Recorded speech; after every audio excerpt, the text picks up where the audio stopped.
এই 2 সেট কোশ্চেনের মধ্যে 1 সেট কোশ্চেন আসে purely family based. First set হচ্ছে ফ্যামিলি বেসড, একদম পারিবারিক সম্পর্কীয় বিষয়।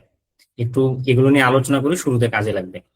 ফ্যামিলি বেসড যে কোশ্চেন গুলো আসে সেগুলো নিয়ে আলোচনা হয়ে হয়ে থাকে সাধারণত। কোশ্চেনটা 20 মার্কের। আর একটা কোশ্চেন আসে ইনহেরিটেন্স প্লাস হচ্ছে প্রপার্টি রিলেটেড একটা চ্যাপ্টার থেকে। দ্যাট মিনস প্রপার্টি পার্ট থেকে একটা কোশ্চেন আসে। প্রপার্টি পার্ট থেকে প্রপার্টি পার্টটাকে আমরা 2টা পার্টে আবার ভাগ করি। একটা হচ্ছে 4টা ম্যাথ পাবেন আপনারা ইনহেরিটেন্সের, আর 4 মার্কের হচ্ছে একটা থিওরি কোশ্চেন পাবেন। 4 মার্কসের থিওরি কোশ্চেন। আমি এগুলো নিয়ে আপনাদের একটা সাজেশন দিব, তবে সাজেশনটা দিব আমি একদম শেষ ক্লাসে। শেষ ক্লাস বলতে শেষ শেষ ক্লাস না, শেষের আগের দিন 4 তারিখে বা 3 তারিখে আমি একটা সাজেশন দিব। হিন্দু লটা যেন আপনারা পড়তে গিয়ে কোনো জায়গায় যেন আপনাদের মানে বাধা না আসে, আপনারা যেন খুব স্মার্টলি হিন্দু লটায় অ্যান্সার করে আসতে পারেন পরীক্ষা। এরকম আমাদের মনে হয় 100 ক্রস করছে। এরপরে কি জয়েন করা যায় না? এটা তো পেইড ভার্সনের। অনেক দেখেন তো কতজন জয়েন করছে। 101 জন। আচ্ছা, ক্লাসটা পেইড ভার্সনের, আমি জানি না এরপরে জয়েন কেন করা যাচ্ছে না। ভেরি আনফরচুনেট যারা জয়েন না করতে পারতেছেন, কিছুই করার নাই। বাকিরা যারা জয়েন করতে পারতেছেন না, আমি এখন রেকর্ড ক্লাসে বলে যাই, কাইন্ডলি টু রেকর্ড ক্লাসে লিখে নেবেন। That means class is available to 100 student. বাকিদের সুযোগ আর নাই, আমি যদি পেইড ভার্সনের ক্লাস নিচ্ছি। আচ্ছা, ক্লাসে যাই আমরা একটু, এটা নিয়ে পরে আবার আলোচনা করা যাবে। প্রপার্টি পার্ট থেকে 20 মার্কের কোশ্চেনে 4টা ম্যাথ থেকে হবে 16 মার্ক, 16 মার্কস। আর 4 মার্কের একটা থিওরি পার্টের কোশ্চেন হবে, যেখান থেকে আপনাকে অ্যান্সার করতে হবে, সেটা হবে পিওরলি প্রপার্টি বেসড। পরীক্ষায় আপনারা যারা একটু বুদ্ধিমান, আমি বিশ্বাস রাখি আজকের ক্লাসের পরে আপনারা প্রপার্টি পার্ট থেকে অ্যান্সার করতে পারবেন, এবং আপনারা এটা খুব ইজি ভাবেই নেবেন। অনেকে মেসেজ দিচ্ছেন, খুবই দুঃখ প্রকাশ করতেছি, রেকর্ড ক্লাস দেখে নিয়ে। প্রপার্টি পার্ট থেকে 20 মার্ক কোনোভাবেই যেন হচ্ছে আপনাদের মিস না যায়, আমি এইভাবে একটু ক্লাসটা নেওয়ার ট্রাই করবো ইনশাআল্লাহ। এবং লাস্ট দিনে আমি আবারও বলে যাচ্ছি, 3 তারিখে বা 4 তারিখে আমি একটা রিটেন বেস সাজেশন দিব, কতটুকু পড়তে হবে, কি পড়তে হবে সেই রিলেটেড। তারপরও কাইন্ডলি আপনারা একটু আমাকে গ্রুপে মনে করিয়ে দিবেন।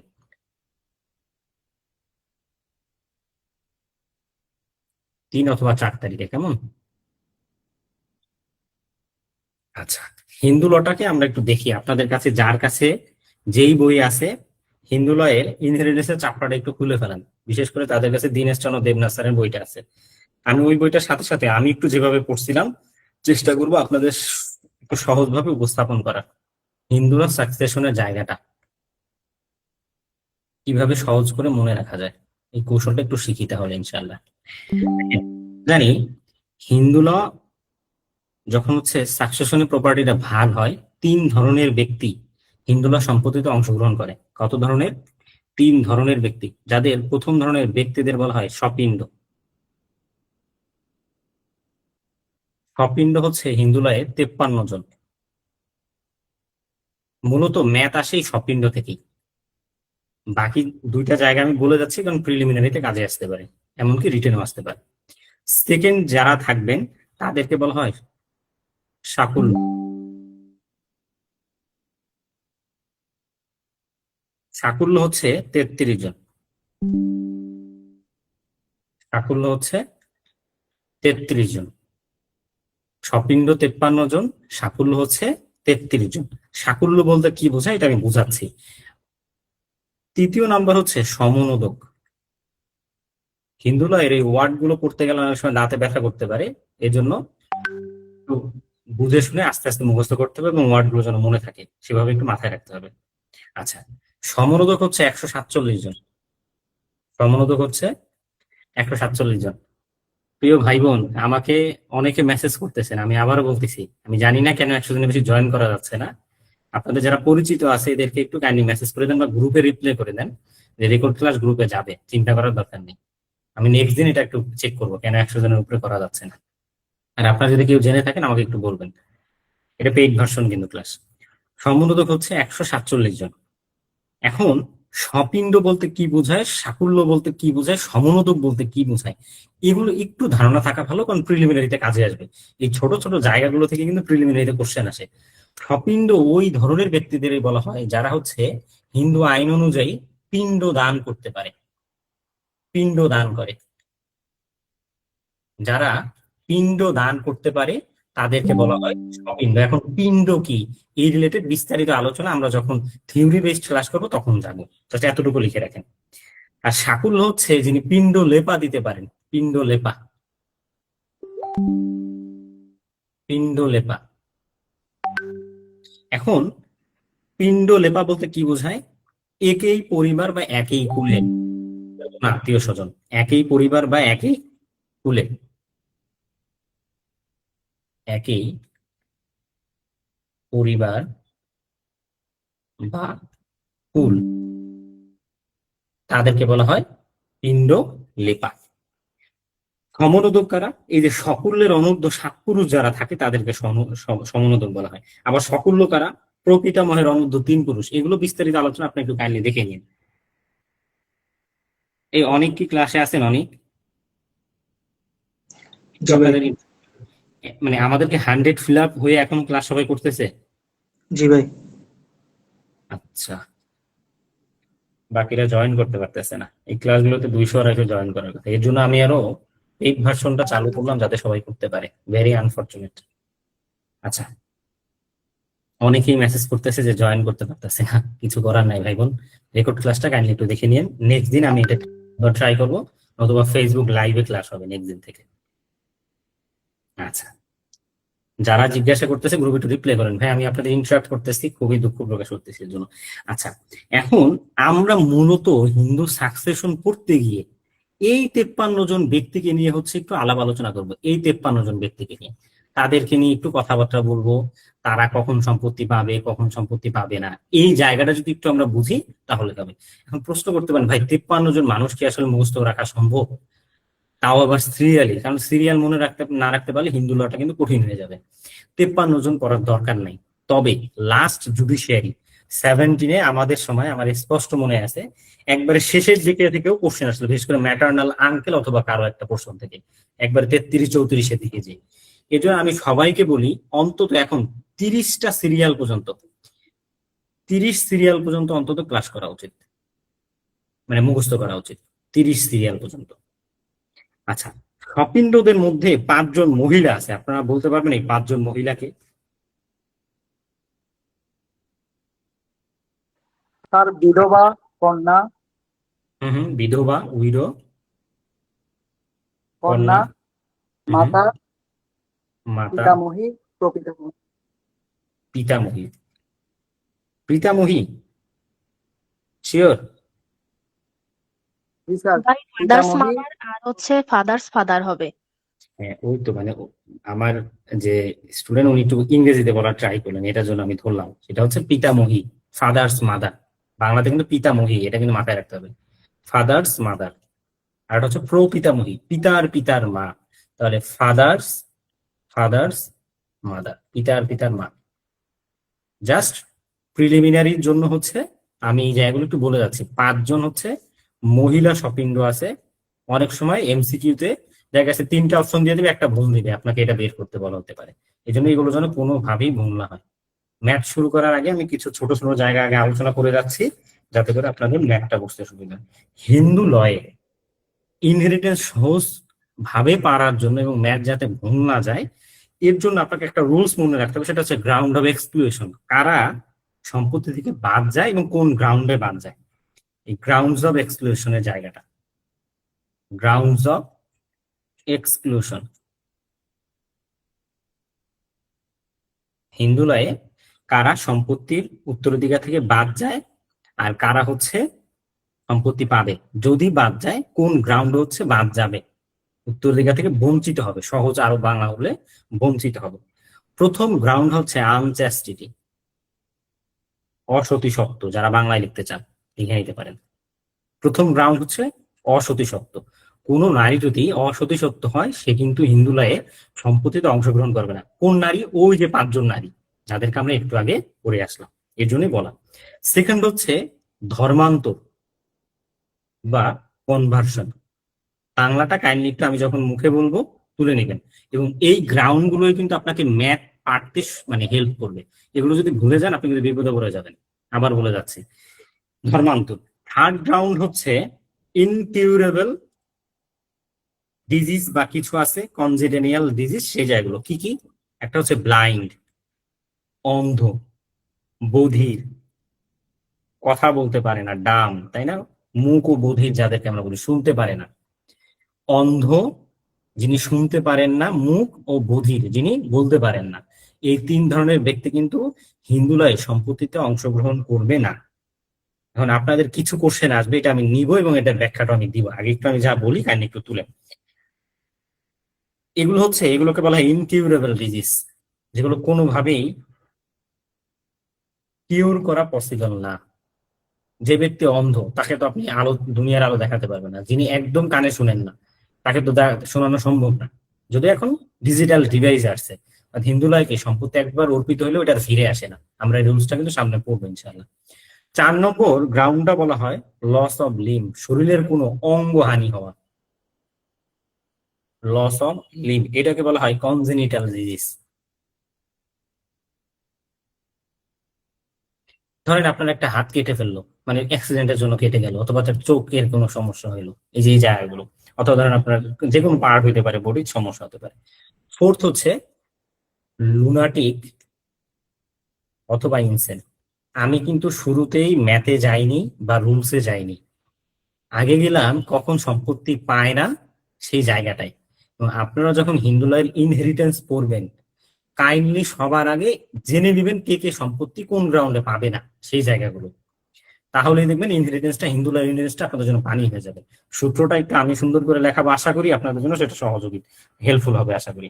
আচ্ছা, কোন ব্যক্তি লুনাটিক অথবা ইনসেন, এটা একটু ব্যাখ্যা আছে, আমি ব্যাখ্যাটা করে যাই, আপনারা একটু কাইন্ডলি খাতাতে চাইলে তুলে নিতে পারেন। এখন কোন ব্যক্তি লুনাটিক বা ইনসেন বলতে বোঝায় পাগল, সোজা কথা বাংলা ভাষায়। ধরেন এইরকম হইলো যে আমাদের অনেক হচ্ছে, যখন সম্পত্তি অনেকের না কাউকে দিয়ে একটা, ধরেন আর উদাহরণ দেবো, ধরেন অঙ্কিতা। আমাদের অঙ্কিতা হচ্ছে সম্পত্তি, ও হচ্ছে ওর বাবা মায়ের একমাত্র সন্তান, ও সম্পত্তিতে অংশগ্রহণ করবে, অঙ্কিতা নামের একটা মেয়ে। এখন অঙ্কিতার কি হইলো, অঙ্কিতা যখন হচ্ছে ইনহেরিটেন্সটা ওপেন হইলো, মানে অঙ্কিতার বাবা মারা গেল, ওই মুহূর্তে অঙ্কিতা পাগল হয়ে গেছে। ধরেন তার 2-4 মাস আগে পাগল হয়ে গেছে। এর আগে কিন্তু অঙ্কিতা সুস্থ ছিল। বুঝেন কথাটা? পরীক্ষা কিন্তু কোশ্চেন এখন পেঁচিয়ে আসবে সামনে, আস্তে আস্তে কিন্তু কঠিন হইতে শুরু করবে। অঙ্কিতা ইনহেরিটেন্সটা ডিউরিং দ্য ইনহেরিটেন্স, যখন হচ্ছে ইনহেরিটেন্সটা ওপেন হইলো, তখন সে পাগল হয়ে গেল।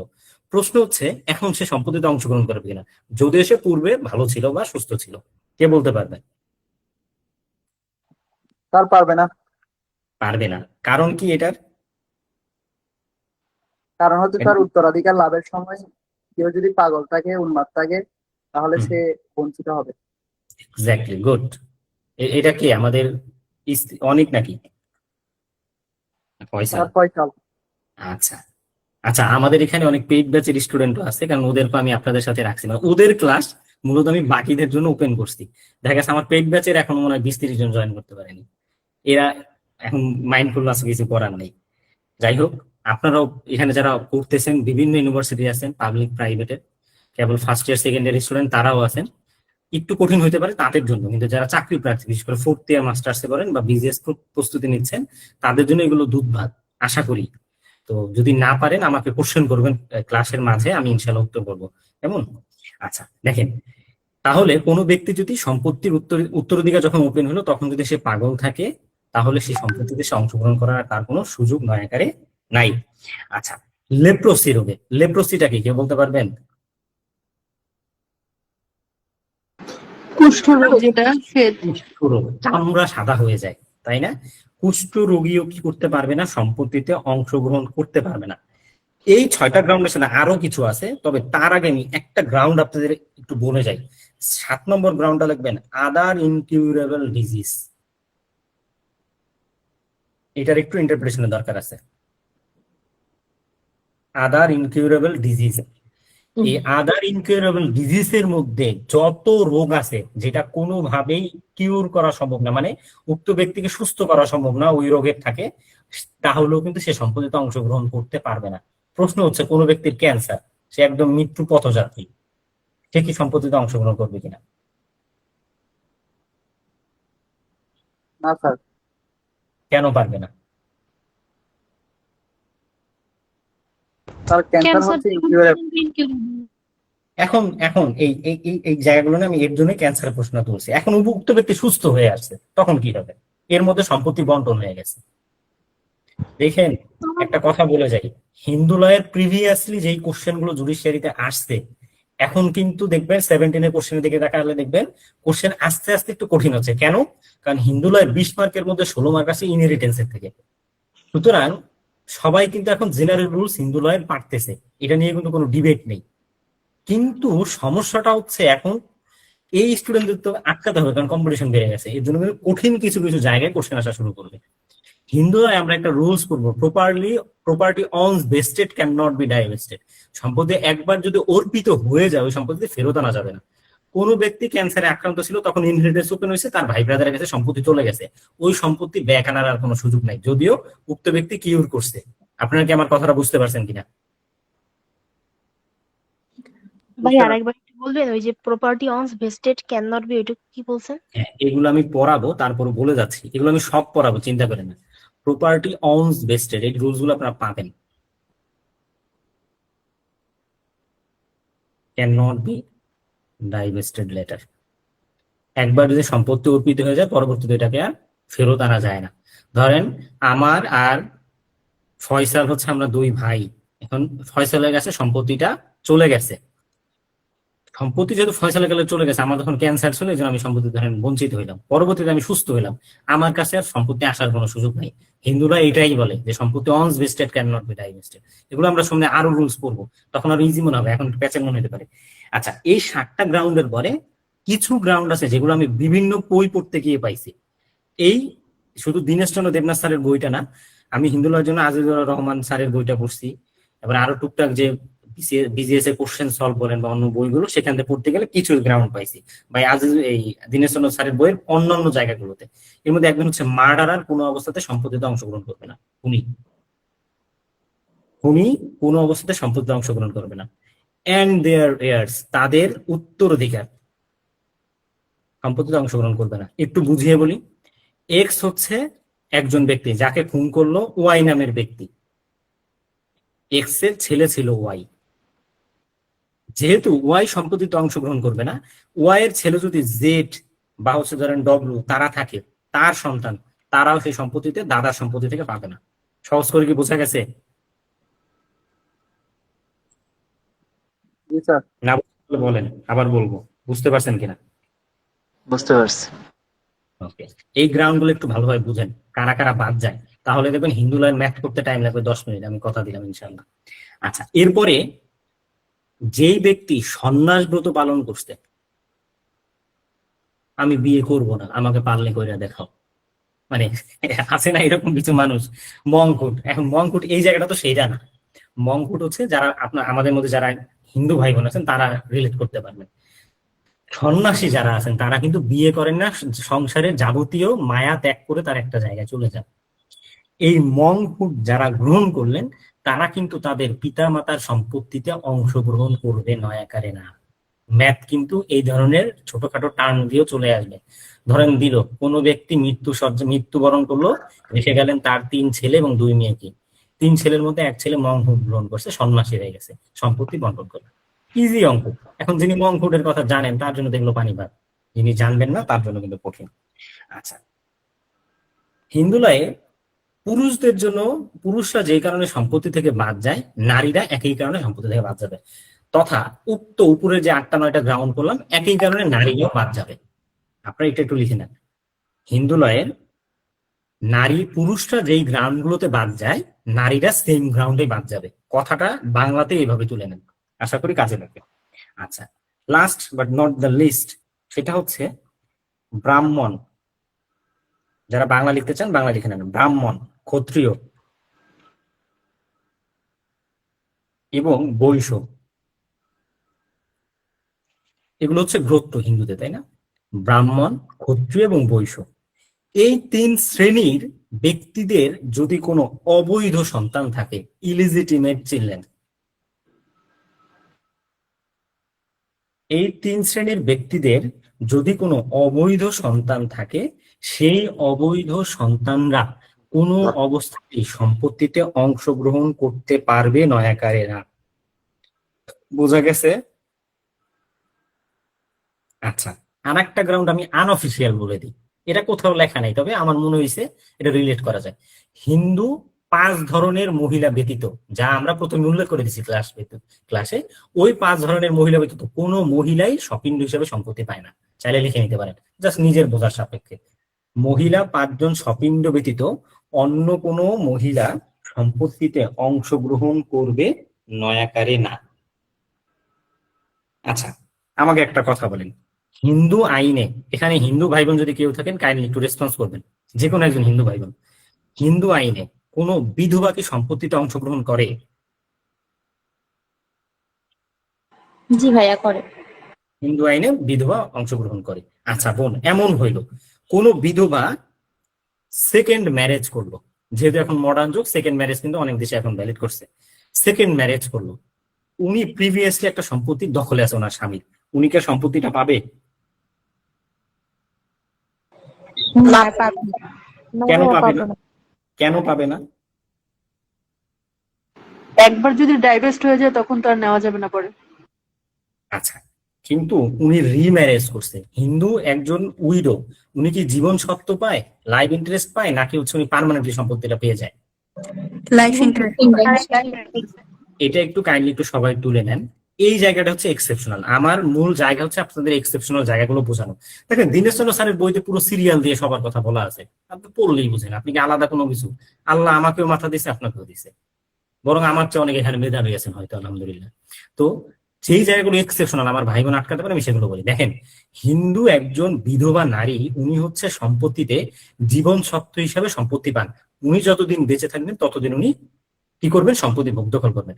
যখন উনি রিম্যারেজ করলো, পুনরায় বিবাহ করলো, উনাকে বলা হয় ডেড ইন দা আই, উনি আইনের চোখে তখন মৃত হয়ে যায়। আইনের চোখে তখন মৃত হয়ে যায়। আইনের চোখে যখন, আচ্ছা আমি কি লিখলাম, dead in the eye of law, আইনের চোখে তিনি মৃত হয়ে যান। যখন উনি আইনের চোখে মৃত হয়ে গেছেন, দ্যাট মিনস ওনার ওই সম্পত্তি ভোগ দখলের আর কোনো সুযোগ নেই। লাইভ ইন্টারেস্ট এই একটা জায়গায় শুধু এক্সেপশনাল, যদি উনি লাইভ ইন্টারেস্ট ভোগ দখলে ছিলেন, মানে জীবন সত্ত্বের জন্য ছিলেন, উনি যখনই রিম্যারেজ করলেন, সম্পত্তিটা এই যে আগের যিনি ডিসিজ ব্যক্তি আছেন, মৃত ব্যক্তি, ওনার উত্তরাধিকারের কাছে চলে যাবে। বিষয়টাকে বোঝা গেল ভাই বোন, নাকি আরেকবার বলবো? বলেন আরেকবার বলবেন ভাই। আরেকবার। সেটা হচ্ছে কোন বিধবা নারী, হিন্দু আইন অনুযায়ী কোন বিধবা নারী, যাকে আমরা উইডো বলে থাকি, তিনি সম্পত্তিতে জীবন সত্ত্ব হিসাবে প্রপার্টি পান। কিন্তু উনি যদি রিম্যারেজ বা পূর্ণ বিবাহ করেন, তাহলে উনি আইনের চোখে মৃত ঘোষণা হন। তার মানে she is dead in the eye of law. কোনো ব্যক্তি আইনের চোখে যখন মৃত, তখন আর সে সম্পত্তি থেকে কি পায় না, উত্তরাধিকার পায় না।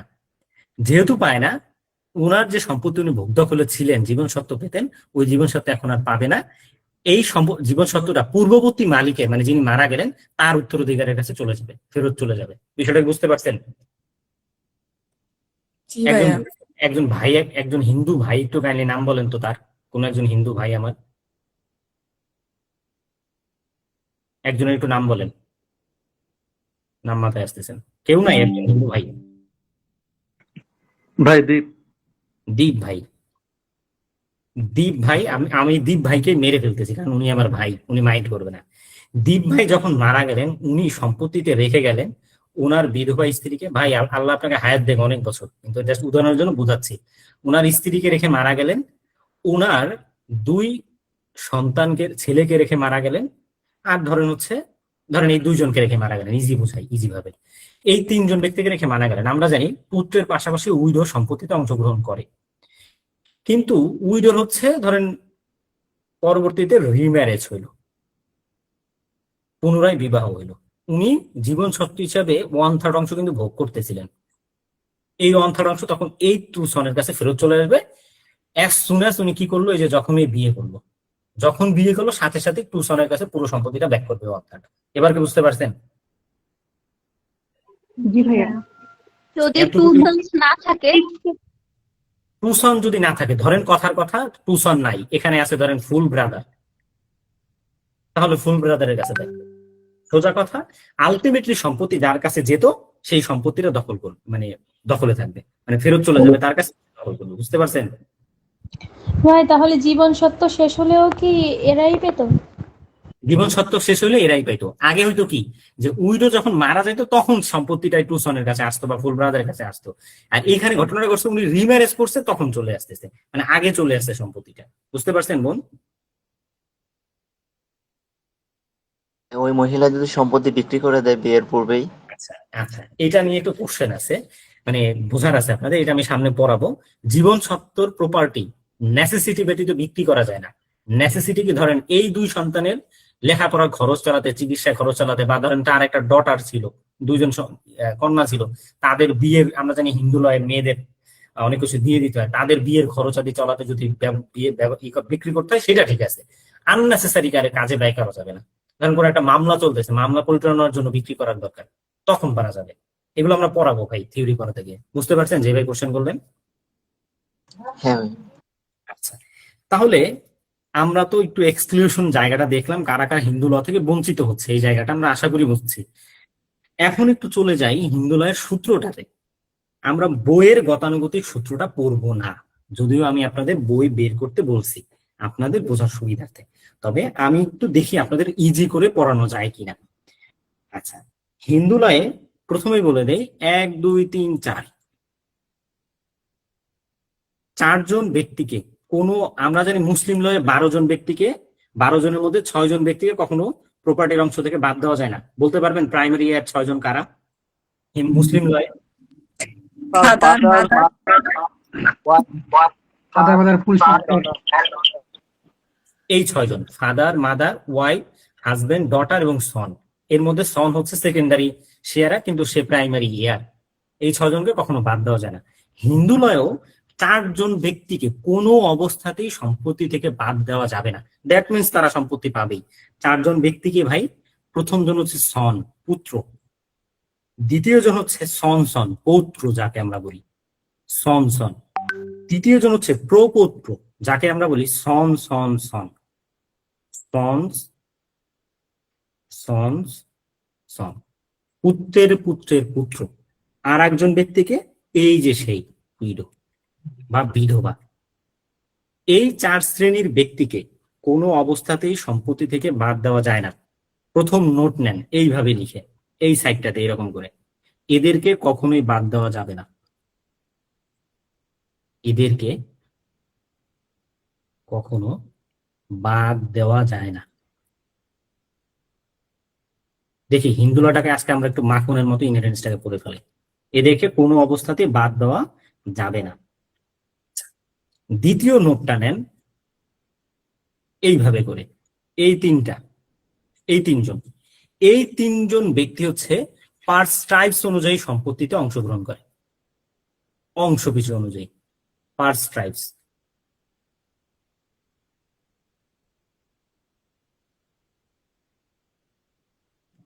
ভাইয়া হুম, এখানে স্তন পার ক্যাপিটা অনুযায়ী পায় না মাথা পিছু?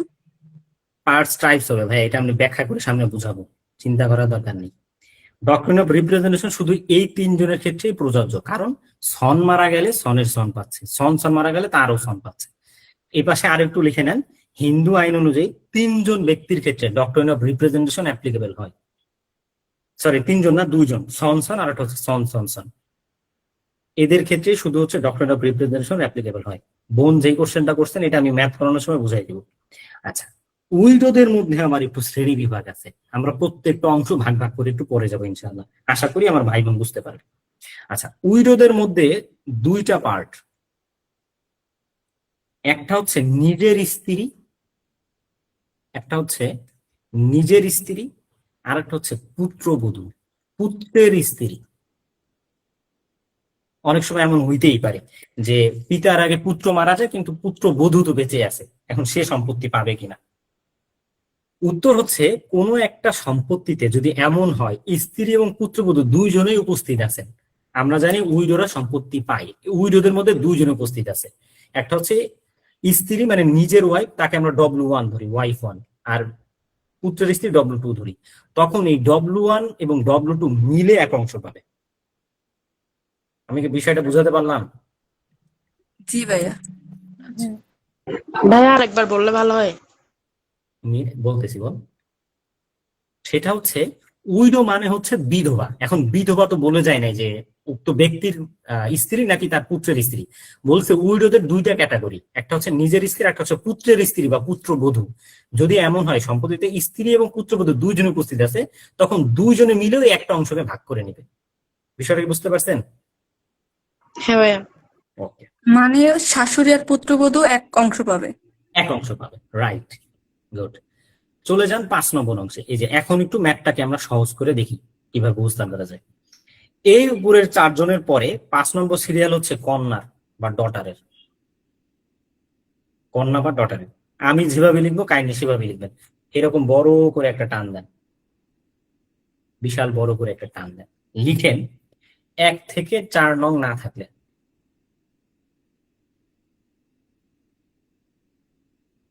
4 নং না থাকলে কথাটার অর্থ কি? এই 4 জন যখন না থাকবে তখন 5 নম্বরের উনি সম্পত্তি পাবে, এর আগ পর্যন্ত উনি পাবে না। ম্যাথ করলে আরো সহজ হবে। 6 নম্বরে কে? আচ্ছা, এই ডটারের আলোচনা আছে। ডটার আবার 3টা ক্যাটাগরিতে প্রপার্টি পায়। দেখেন আমি প্রত্যেকটা জায়গা কিন্তু ব্যাখ্যা করে বুঝিয়ে যাচ্ছি, আশা করি আপনারা সুন্দরভাবে বুঝে যাবেন। না বুঝলে একবারের জায়গায় 10 বার কোশ্চেন করবেন, কোনো সমস্যা নেই, কিন্তু বুঝে যান। ডটারদের মধ্যে কন্যা, এখন কন্যা তো বিবাহিত থাকতে পারে, অবিবাহিত থাকতে পারে, পুত্রবতী কন্যা থাকতে পারে, পুত্রহীন কন্যা থাকতে পারে, বন্ধা কন্যা থাকতে পারে, সবারই তো কিছু না কিছু জায়গা আলোচনার আছে। এই যে 5 থেকে যত পর্যন্ত পড়বো তারা হচ্ছে পার ক্যাপিটা অনুযায়ী সম্পত্তি পাবে, 5 থেকে 53 পর্যন্ত যারা থাকবে। আর 1 থেকে 4 পর্যন্ত পায় পার্টস টাইপস অনুযায়ী। এই যে যেই বোন কোশ্চেন করছিলেন তার জন্য বলা। কন্যাদের 3টা পার্ট থাকবে। একটা পার্ট হচ্ছে অবিবাহিত কন্যা বা আনম্যারিড ডটার। এটা কিন্তু প্রায়োরিটি হিসাব করে ধারাবাহিকভাবে লেখা হচ্ছে। 2 নম্বর প্রায়োরিটি পাবে হচ্ছে বিবাহিত পুত্রবতী কন্যা। পুত্রবতী কন্যা মানে যার পুত্র আছে এমন কন্যা। বিবাহিত পুত্রবতী কন্যা, যার পুত্র আছে এমন কন্যা, যে কন্যার একটা পুত্র আছে, অথবা পুত্র সম্ভাব্য কন্যা। কন্যা প্রেগনেন্ট এবং মোটামুটি শিওর যে সে হচ্ছে ছেলে সন্তানের জননী হতে চলছে, এইরকম কন্যা। থার্ড হচ্ছে এমন কন্যা যিনি হচ্ছে বন্ধা অথবা পুত্রহীন কন্যা। ধরেন কন্যা, তার হচ্ছে কন্যা সন্তান আছে কিন্তু পুত্র নেই। ভাই একটু আনমিউট করেন কাইন্ডলি, ভাই কেউ একটু মিউট মানে আনমিউট হয়ে গেছে, মিউট করে দেন কাইন্ডলি। আচ্ছা, 3টা পার্ট একটু আলোচনা করি আবার। অবিবাহিত কন্যা টপ প্রায়োরিটি। এই 3 কন্যার মধ্যে সবার আগে সম্পত্তি, যদি ধরেন এই 3 কন্যাই আছে, তখন শুধু অবিবাহিত কন্যা পাবে, বাকি 2 জন পাবে না। তাহলে এই দুই ব্যক্তি আগে কখনো পাবে কিনা? অবিবাহিত কন্যারা না থাকলে এই 2 নম্বর পার্টের পুত্রবতী কন্যা বা পুত্র সম্ভাবনা কন্যা পাবে, যদি অবিবাহিত কন্যা না থাকে। এই বিষয়টা, এই জায়গাটা কি বুঝতে পারছেন? হ্যাঁ। এটা কি বুঝতে পারছেন কিনা, একটু রেসপন্স করেন। হ্যাঁ ভাইয়া। জি ভাইয়া। তার মানে অবিবাহিত কন্যা না থাকলে সে পাবে, থাকলে কিন্তু সে পাবে না। বন্ধা বা পুত্রহীন কন্যা সম্পত্তি পাবে কিনা? ধরেন এমন কন্যা যার কন্যা আছে কিন্তু পুত্র নাই, সে কোনো অবস্থাতেই প্রপার্টি পাবে না, সে কোনো অবস্থাতেই প্রপার্টি পাবে না। এগুলোতে কিন্তু ম্যাথ আসবে। আপনি তো প্রথমেই দেখবেন যে এরকম আছে যে এমন daughter who has a daughter, এমন কন্যা যার হচ্ছে একটা কন্যা আছে অথবা যার কোনো সন্তানই নেই, সেই সম্পত্তি পাবে। আপনি তো চিন্তা করবেন ডটার মানে 5 নম্বর সিরিয়াল, সে যত সম্পত্তি পাবে না। রে ভাই, এই শর্তগুলোকে মাথায় রাখতে হবে। হিন্দু আইনে আমাদের ভুলটা হয় এই জায়গাটাতেই। এই ভুলগুলোর জন্য কোনোভাবেই না হয়। কেমন? ডটার 1 থেকে 4 নং না থাকলে তখন হচ্ছে প্রপার্টি পাবে। আশা করি তুলতে পারছেন। আচ্ছা, 5 নম্বর গেল। এখন 6 থেকে একবারে ক্রমান্বয়ে আমরা আগাই যাই। 6 নম্বর হচ্ছে ডটার সান, কন্যার পুত্র, ডটার সান। ডটার সান সম্পত্তি কখন পাবে? 1 থেকে 5 নং এ যারা এই পর্যন্ত ছিল তারা না থাকলে।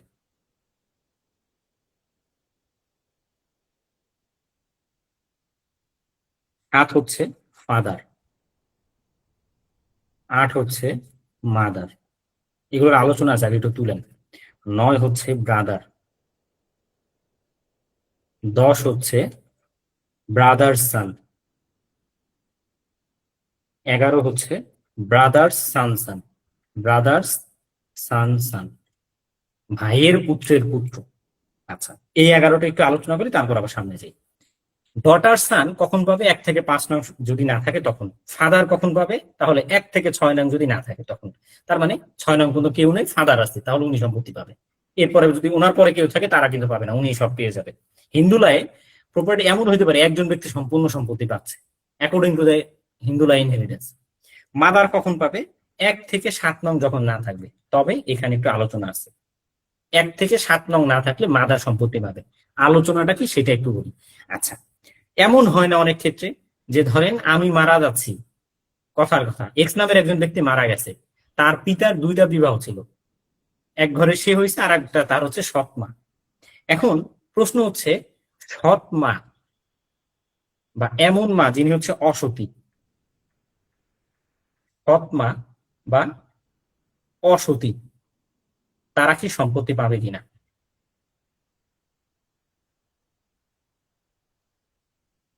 পাবে? না স্যার। না পাবে স্যার, না। অসতী তো সম্পত্তি পাবে না।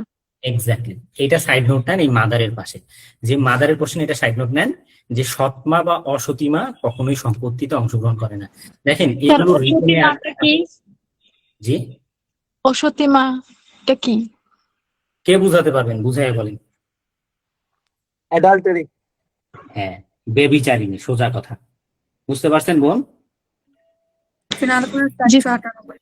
ওকে, দেখেন এরপরে হচ্ছে ব্রাদার, ব্রাদার সান এবং ব্রাদার সান সান। এই সহজ কথা, 1 থেকে 8 নং না থাকলে, 1 থেকে 9 নং না থাকলে, মানে একজন না থাকলে অন্যজন প্রপার্টিতে পাবে, এরকম, তাই না? 1 থেকে 10 নং না থাকলে। তবে এখানেও একটা কথা আছে, এই জায়গায় একটা সাইড নোট আছে। সাইড নোট হচ্ছে অনেক ক্ষেত্রে হয় না আপন ভাইয়ের সাথে সৎ ভাইও সম্পত্তিতে থাকে, অথবা আপন ভাতিজার সাথে সৎ মানে মানে সৎ ভাতিজাও থাকে, এরকম হইতে পারে। আমরা জানি হিন্দু লয়ে একটা রুলস আছে, প্রিন্সিপাল আছে, full blood gets priority over the half blood. তার মানে অসৎ ভাইয়ের আগে আপন ভাই, সরি, হ্যাঁ, সৎ ভাইয়ের আগে আপন ভাই হচ্ছে প্রায়োরিটি পাবে।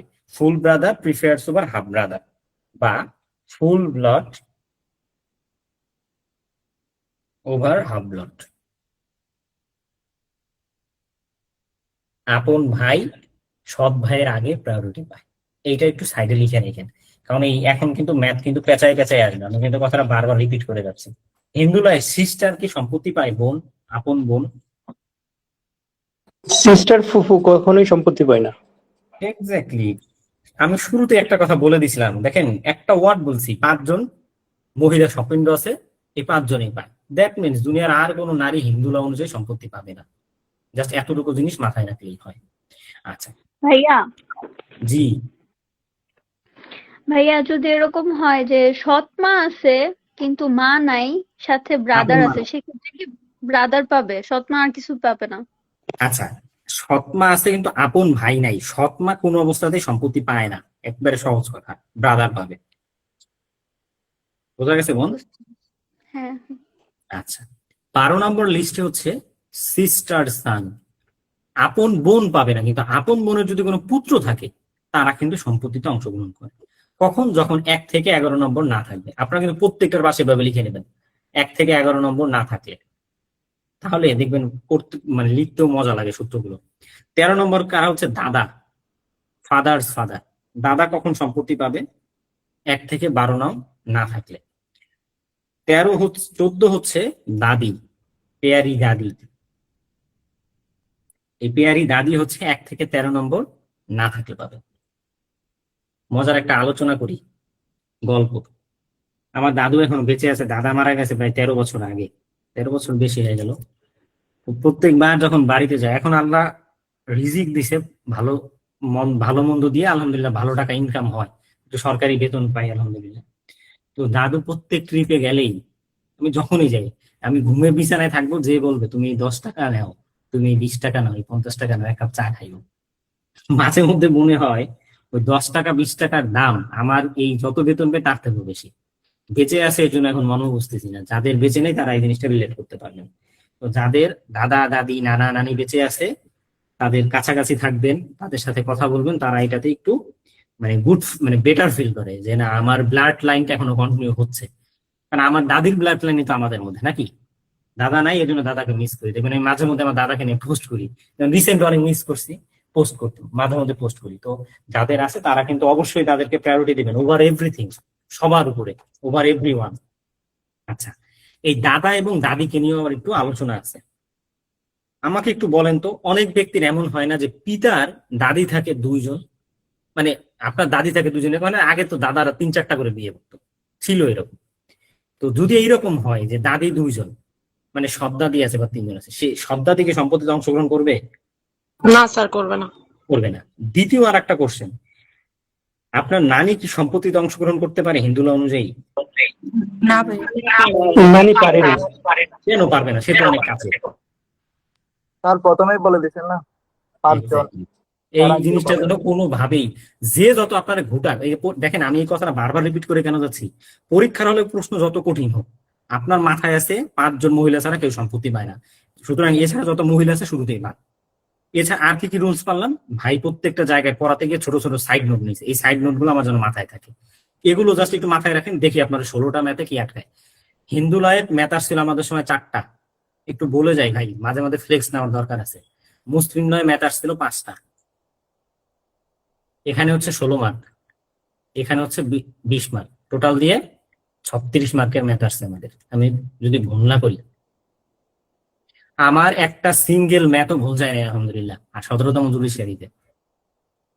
এবং এটা আমি অন দা রেকর্ডই বলতে পারি, কারণ স্যার এটা অবগত। মুসলিম ল পরীক্ষার দিন আমার বর্তমান জেলা দায়রা স্যার পূর্ববর্তী পরীক্ষা নিয়ন্ত্রক স্যার ছিলেন, আমি নামটা মুখ নিতে চাচ্ছি না, সবাই ছিলেন। স্যার আমার খাতা 10 থেকে 15 মিনিট দাঁড়িয়ে দাঁড়িয়ে দেখছে যখন আমি ম্যাথ সলভ করতেছিলাম। আমি প্রিপারেশন ভাই ওই লেভেলে নিয়েছিলাম ম্যাথের, এবং আমি কনফিডেন্টলি বলতে পারি মুসলিম লয় আমার উপরে কেউ হাইস্ট মার্ক পায়নি পুরো পারিবারিক আইনে, যে ফার্স্ট হোক সেকেন্ড হোক না কেন, আমি এটা কনফিডেন্টলি বলতে পারি, কারণ আমার সুপার লেভেলে পরীক্ষা হয়েছে। এবং আমার জুডিশিয়ারি হওয়ার অন্যতম কারণ হচ্ছে আমার পারিবারিক আইন ভালো হয়েছে। ইভেন আমার আপনারা আমার যে ভাইবা বোর্ড গেছে, ভাইবা বোর্ডে 10 মিনিটের মতো কোশ্চেন ছিল মনে হচ্ছে মুসলিম লয়ের উপর। আমি বের হয়ে আসবো তখন আমাকে নাইমা সুলতানা ম্যাম বলতেছে তোমাকে শেষ একটা কোশ্চেন করে তুমি একটু বসবার। বোর্ডের চেয়ারম্যান বলছে চলে যান, একটু গল্প করি ভাই, একটু নাহলে তিক্ততা চলে আসবে। বোর্ডের চেয়ারম্যান বলছে আপনি চলে যান উঠে, তখন অলরেডি অনেক টাইম হয়ে গেছে। উনি বলছে না তোমাকে আরেকটা কোশ্চেন করি, একটা কোশ্চেন করতে আবার 3-4টা কোশ্চেন হয়েছে মুসলিম লয়। দ্যাট মিনস অবশ্যই আমার মুসলিম লয় কিছু একটা তো হয়েছে, ভালো বা মন্দ। আপনাদের আমি একবারে 100% অ্যাসিওর করে বলতে পারি আমার মুসলিম লয়ের কোর্সে অলরেডি ক্লাস শেষ, 12টা ক্লাস হয়েছে আমাদের মুসলিম লয়। আমার এখানে যারা স্টুডেন্ট আছেন ওরা, আমি রিভিউ নিতে চাচ্ছি না এখন, আশা করি ওরা উপকৃত হয়েছে এবং ওদের মুসলিম লয় কোনো সমস্যা নাই। আমি ওদেরকে পুরো একরামুল হক স্যারের বইয়ের পুরো ম্যাথ করতে দিছি, পুরো ম্যাথ একটা এরকম অনেক আছে 100, মানে যদি ওখানে 500 ম্যাথ থাকে 500 ম্যাথ করে সে 50-60 পৃষ্ঠার পিডিএফ আমার জমা দিছে। তো পড়াশোনা করতে হবে এমন ভাবে যেন বই আপনার প্রতি কৃতজ্ঞ হয়ে যায়, ওই লেভেলে পড়াশোনা করবেন যদি জুডিশিয়ারিতে আসতে চান। যদি না আসতে চান বিষয়টা আলাদা। আর ম্যাথ আজকের পরে আমার মনে হয় না হিন্দু ল ইনহেরিটেন্সের ম্যাথে আপনাদের কোনো সমস্যা হবে, আমরা সূত্রগুলো শেষ করব, ম্যাথে যাব, দেখবেন কি কত পানির মতো লাগে। আচ্ছা, এই 36 মার্কের ম্যাথ যে অন্তত আমি বলবো না আপনার আমার মতো 9টাই হইতে হবে, অন্তত যার 8টা ম্যাথ হবে তাকে কি কেউ আটকাই রাখতে পারবে 32 মার্ক পাইলে? ধরেন আমি 28 মার্ক হবে, তার 2টা ম্যাথ ভুল, যদি আপনি 36-এ 28 মার্ক পান চিন্তা করেন কতগুলো মার্ক। বাকি কি আপনি 64 মার্কে কি আপনি 30-40 মার্ক পাবেন না? তাহলে তো আপনার 68 মার্ক হয়ে গেল, আপনার ভালো একটা মার্ক। একটু ট্যাক্টফুলি আগাতে হবে, যেই সাবজেক্টে আপনি ভালো ওই সাবজেক্টটা ভালোভাবে আগাতে হবে। আচ্ছা, এখন এইভাবে সিরিয়ালি আমাদের অনেকগুলো সিরিয়াল দেওয়া আছে। এরপরে আছে কি চাচা, ফাদার্স ব্রাদার, এরপরে আছে চাচা ফাদার্স ব্রাদার সান, চাচা তো ভাই আপনার। এরকম করে আমাদের স্যারের বইতে, দীনেশচন্দ্র দেবনাথ স্যারের বইতে 37 জনের লিস্ট আছে। আমার কি বাকিদের আর রুলস কোনো কিছু নাই, এই জন্য আমি লিখতে যাচ্ছি না, অন্য কিছু রুলস আছে। আমি কি বাকি 37টা লিখে দিবেন, আপনার বই থেকে তুলে নিতে পারবেন। বই থেকে পড়বেন? জি ভাই বই 37টা দেওয়ার জন্য বই থেকে দিয়ে দিবেন আমার। আচ্ছা, বই থেকে তুলে নিতে পারবেন। একটা কথা বলি, আমরা যেই নিয়মটা অঙ্কটা করতেছি এটা কিন্তু দায়া ভাগা স্কুল অনুযায়ী। মিতাক্ষরা স্কুলে কিন্তু একটু আবার ওই যে আপনি যখন 13 নম্বর পর্যন্ত যাবেন, 13 নম্বরের পরে কিন্তু মিতাক্ষরা স্কুল একটু চেঞ্জ আছে, মিতাক্ষরা স্কুলে আগে পরে আছে, কেমন এটা একটু চেক করে নিন। কারণ হচ্ছে মিতাক্ষরা স্কুল হচ্ছে ফাদার মাদার সম্পত্তি আগে পায়, ফাদার পরে পায়। এই জাস্ট এই জায়গাটাই হচ্ছে মূল চেঞ্জ মিতাক্ষরা স্কুল অনুযায়ী, যে ফাদার মাদার হচ্ছে আগে পায়, এটা হচ্ছে দায় ভাগা অনুযায়ী আমরা পড়ছিলাম। আর মিতাক্ষরা স্কুল অনুযায়ী ফাদার মাদার পায় আগে, তারপরে ফাদারের প্রায়োরিটি। এই জিনিসটা জাস্ট একটু এক্সেপশন আছে। জি ভাই মিতাক্ষরা কি আমাদের করা লাগবে নাকি? না, জাস্ট বলে গেলাম বোন, ইন কেস যদি আসে। আমি যতটুকু ভাই স্বল্প জ্ঞান অর্জন করছি আপনাদের সাথে শেয়ার করে গেলাম, যাতে করে আমার ভাই বোন কোথাও না আটকায়। তাহলে মিতাক্ষরা স্কুল অনুযায়ী আমি আবার বলে যাচ্ছি, একটা জায়গায় চেঞ্জ, সেটা হচ্ছে 13 নম্বরে হবে হচ্ছে ফাদার মাদার, আর 14 নম্বরে হবে ফাদার। মিতাক্ষরা স্কুল জাস্ট এতটুকুই চেঞ্জ, আর বাকি সব একই রকম। আচ্ছা, এখন আবারও বলে যাই, কত 13 নম্বর আর 14 নম্বর এটা আরেকবার বলেন। 13 নম্বরে হচ্ছে মিতাক্ষরা স্কুল অনুযায়ী, এটা কিন্তু দায় ভাগা না, দায় ভাগা যেমন হচ্ছে বইটা ওই রকমই। মিতাক্ষরা হচ্ছে 13 নম্বরে হচ্ছে ফাদার মাদার দাদি, আর 14 নম্বরে হচ্ছে দাদা। বুঝতে পারছেন বোন? জি ভাই। আচ্ছা, এখন আপনারা কতটা পর্যন্ত পড়বেন? আগে সবাই বলতো 20টা পর্যন্ত পড়ো, নট এনাফ ভাই, আমার কথা বিশ্বাস করেন, এনাফ না। এখন এর পরেও কোশ্চেন আসে, অন্তত আপনি 30টা পড়েন, আমি আপনার কাছে একবার অনুরোধ করি, কারণ এখান থেকে 16টা ম্যাথ পারেন, 16 মার্কের ম্যাথ পাবেন আপনি। যদি যার মেন্টাল ক্যাপাবিলিটি ভালো, সে 37টা বই দিয়ে আছে, এই 37টাই করে। মূল কিন্তু 53টা, এই 37টাই করেন যার ক্যাপাবিলিটি ভালো, কিন্তু অন্তত 30টা পড়েন। এটা আমি আপনাদের ভালোর জন্য বলছি। আপনারা এত পড়েন, 16 মার্কের জন্য 30টা নাম আপনি মুখস্থ করবেন না সিরিয়ালি। কি করবেন মুখস্থ করার জন্য? বারবার খাতাতে লিখবেন, এগুলো সিরিয়ালি বারবার খাতাতে লিখবেন, তাহলে তোমার হয়ে যাবে। আর আমি যে ছোট ছোট ফুড নোট দিলাম পাশে, এগুলো একটু বারবার দেখেন, আশা করি একটু হইলেও উপকৃত হবে। আরো কিছু ফুড নোট আছে, একটু কাইন্ডলি তুলেন, তাহলেই আশা করি ইনহেরিটেন্সের সমস্যা হবে না। শূদ্র ভাইয়া জি জি ভাইয়া হিন্দু লয়ের কি মানে দীনেশ চন্দ্র দেবনাথের কোন ইনহেরিটেন্সের জন্য আলাদা বই আছে, নাকি ওই নর্মাল যে হিন্দু আইনের বইটাও? ওই বইটারই 30 পেজ। আচ্ছা, তো আমি যে কাজটা করছিলাম ভাই বোন, আবার একটু রিপিট করে যাই। হিন্দু লটা আমি দীনেশচন্দ্র দেবনাথ স্যারের বইয়ের পাশাপাশি আজিজুল স্যারের বইটা আমরা যেহেতু একাডেমিক লাইফে পড়েছিলাম, আবার বিজিএস এর কোশ্চেন সলভ করতে গিয়ে বিভিন্ন জায়গায় পড়তে গিয়ে আমি ছোট ছোট যে সকল নোট পাইছি, এগুলো আমি নোট নিয়ে ফেলেছি। এর জন্য আপনাদের আমি এগুলো একসাথে দিলাম, যাতে আপনাদের এগুলো খুঁজতে না হয়। আচ্ছা, শূদ্র কোন একটা ভাই কোশ্চেন করতে চাইছিলেন, বলেন ভাই। মাইন্ড করবেন, আপুদের কোশ্চেন নেয়, ভাইদের নেয় না। সেটা হচ্ছে যে ওই যে মানে বাবা একজন, মা হচ্ছে দুইজন, মানে সৎ মায়ের ছেলে, উনি কি ওই যে ওনার প্রকৃত যে সন্তান আছে ওই সমান, মানে তাদের সমান সমান কি প্রপার্টি পাবে? একটু প্রশ্নগুলো একটু বলেন দাদা ভাই।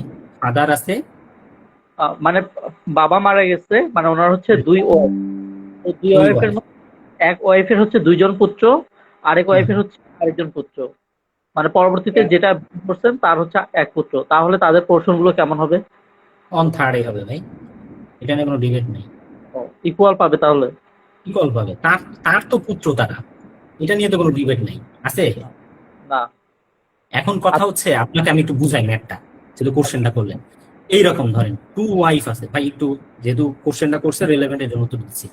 2 ওয়াইফ আছে, সন আছে 3জন, 3 সন আছে।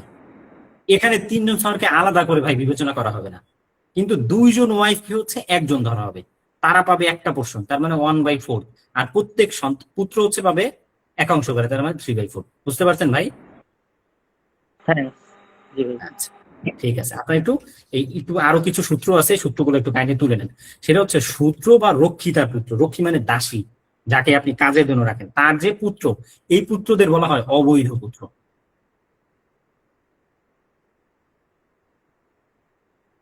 কিছু করার নেই, নিয়ম বলছে ধরে নেই, শূদ্র বা রক্ষিতার পুত্র হচ্ছে অবৈধ পুত্র। প্রশ্ন হচ্ছে তারা সম্পত্তি পায় কিনা? না, পাবে না। উত্তর হচ্ছে পাবে বোন। তারা হচ্ছে বৈধ পুত্রের অর্ধেক সম্পত্তি পাবে। তারা হচ্ছে 1/4 অংশ পাবে, একদম স্পষ্ট করে দিছে, অর্ধেকও না, 1/4 ধরবেন আপনি, একবার স্পষ্ট করে পোর্শন ভাগই করে দিছে তাদের। তারা একটা সম্পত্তির 1/4 পোর্শন পাবে। আর এই যে আমার যে বোন বললেন যে বৈধ পুত্রের কি হবে, ওই যে হাফ পাবে আর কি। না, তারা পাবে বৈধ পুত্রের 1/4 অংশ। কতটুকু? বৈধ পুত্রের 1/4 অংশ। বোঝা তাইলে গেছে ভাই বোন? এটাকে 4-এর 1 অংশ ধরবো? হ্যাঁ, 4-এর 1 অংশ ধরবেন, ওইভাবেই করবেন, তাহলে ম্যাথটা সহজ হবে করতে। বৈধ পুত্রের 1/4। ভাইয়া আপনি একটু আগে বললেন না ব্রাহ্মণ ক্ষত্রিয় বৈশ্য শূদ্র এদের যদি অবৈধ সন্তান থাকে তাহলে কোনো সম্পত্তিতে অংশগ্রহণ করতে পারবে না। ব্রাহ্মণ ক্ষত্রিয় আর কাদের কথা বলছি? বৈশ্য।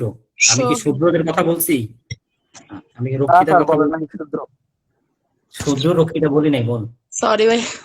না, ইটস ওকে বোন, সরি বলার কিছু নেই। দেখেন, শূদ্র বা রক্ষিতার পুত্রদের, আবারও বলি, আপনি কিন্তু এটা এমসিকিউ তো আপনাদের কাজে লাগবে। শূদ্র বা রক্ষিতার পুত্রদের বলা হয় অবৈধ পুত্র। এই অবৈধ পুত্ররা বৈধ পুত্রের 1/4 সম্পত্তি পায়। 1/4 অফ বৈধ পুত্র। ম্যাথ করার সময় ম্যাথ করাই দেবো, বুঝতে পারবেন। আচ্ছা, দ্বিতীয় আরেকটা লেখেন। এই যে আমি তখন বলে গেছিলাম ব্রাহ্মণ ক্ষত্রিয় বৈশ্য, আমার বোনের কথা আবার রিপিট করেছে, তারা সম্পত্তিতে অংশগ্রহণ সম্পত্তি পাবে না। সম্পত্তি পাবে না, এখন তারা তাহলে এই বাচ্চা কাচ্চা গুলো কি হবে? তারা ভরণ পোষণ পাবে ত্যায্যবিত্ত অংশ থেকে। লিখেন যে ব্রাহ্মণ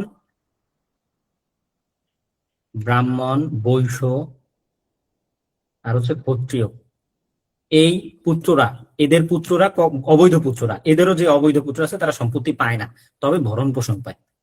এমসিকিউ আসতেই পারে, অথবা রিটেন কোশ্চেন আসলেই কি ভরণ পোষণ পাবে কোথা থেকে? ত্যায্যবিত্ত অংশ থেকে। আল্লাহু আকবার। আমার ভাই বোন কি বুঝতে পারছে কিনা? কোনো কোশ্চেন আছে সোফার? ভাইয়া 1/4 অফ বৈধ পুত্র এটা বুঝি নেই, মানে এর অংশটা বৈধ কতটুকু পুত্র হবে? যতটুকু সম্পত্তি পাবে তার 1/4 পাবে। ধরেন কোন একজন ব্যক্তি, এক্স নামের একজন ব্যক্তি, তিনি একজন শূদ্রপুত্র রেখে মারা গেছে, শূদ্রপুত্র, আর একজন বৈধ পুত্র, মানে তার নিজের আর এক পুত্র রেখে মারা গেছে। তাহলে নিয়ম অনুযায়ী কি ছিল যে এই পুত্রের 1/4 অংশ পাবে। এখন নিয়ম অনুযায়ী তো সে তার পুরো অংশই পাওয়ার কথা ছিল, কারণ শূদ্রপুত্র পাবে না। কিন্তু ম্যাথ বলে তো না, সে পাবে কতটুকু পাবে? 1/4 অংশ। সে যদি 1/4 অংশ পায়, বৈধ পুত্র এখন কতটুকু পাবে? 3/4। আচ্ছা 4/3। 3/4। বোঝা গেছে বোন এবার? আচ্ছা, জি ভাই। একটা আইন হয়েছিল, বলেন তো কোন আইনটার কথা আমরা মিন করতে যাচ্ছি? যে আইনটা দ্বারা কিছু অবস্ট্রাগল রিমুভ করা হয়েছিল, সেই আইনটার নাম বলতে পারবেন?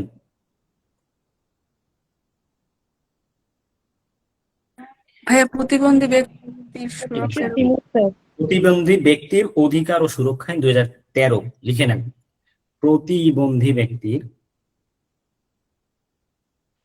ভাইয়া, জি, দুইজন যদি বৈধ পুত্র থাকে সেই ক্ষেত্রে কি একজন পুত্রের মানে 4/1 না পাবে না, নাকি টোটাল পুত্রের 1/4।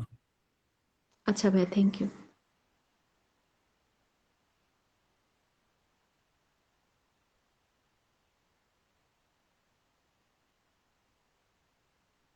এই আইনটাতে this law removes some obstacles of lunacy, idiocy and leprosy.